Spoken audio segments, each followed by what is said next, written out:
қызбын. Мен бұл өмірге нәзіктік болып келдім. Әкемнің маңдайынан тері тамып жүріп тілеген арманы. Анамның жүрегінде тербелген үміті болып дүниеге келдім. Бесікте жатқан сәби кезімде ақ маған ақ тілек айтылды. Қызымыз қылығымен сүйкімді, ақылымен көрікті болсын деп. Мен тәй-тәй басып әкемнің саусағынан ұстап жүрдім. Әжемнің ертегісін тыңдап, анамның ақылын санама түйдім. Маған кішкентайымнан қыз қонақ деді. Сонда да мен бұл үйдің еркесі едім.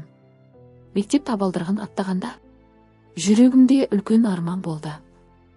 Ақ бантигім желбіреп, болашаққа сеніммен қарадым. Менің жанарымда үміт, көкірегімде сенім бар еді. Жас өспірім шақ, айна алдында ұзақ тұрып, мен кім боламын деп ойландым.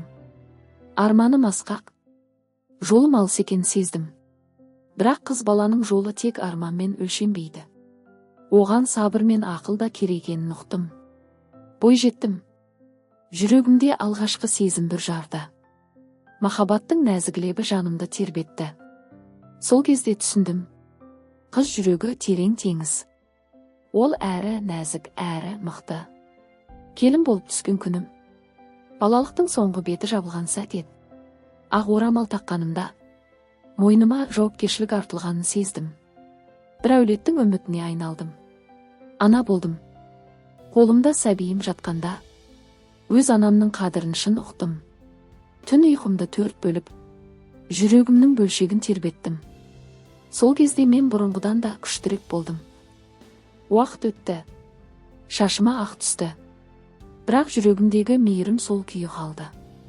Немеремнің күлкісінен өзімнің бала күнімді көремін. Мен қызбын. Сәби болдым. Бой жеттім. Жар болдым. Ана болдым. Әже болдым. Қыз ғұмыры.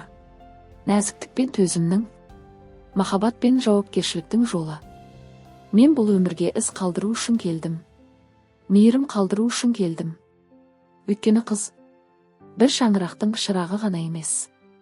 Бүкіл ұрпақтың жүрегіне жылу беретін жарық.